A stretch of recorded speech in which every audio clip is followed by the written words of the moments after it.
Hi everyone, this is a new cube, infinite cube. So here this cube is very easy, like you people are solving a fidget spinner, it is also like that only. So it is called infinite cube. Let us unbox it. So this we will get around 100 rupees. So here we are having a fidget cube like this. It is a very small one. So here we can make into different shapes. So however you rotate, you can make it cuboid. So in this manner we can play like fidget spinner.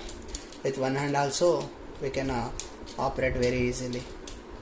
So this is simply for those who wanted to spin a fidget spinner, so they can use this also. This is one of the infinity cube.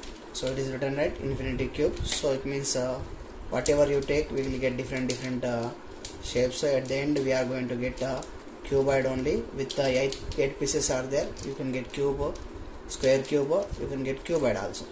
Okay, horizontal, vertical. So this is the new cube. If you want, you can buy it from online around 100 rupees.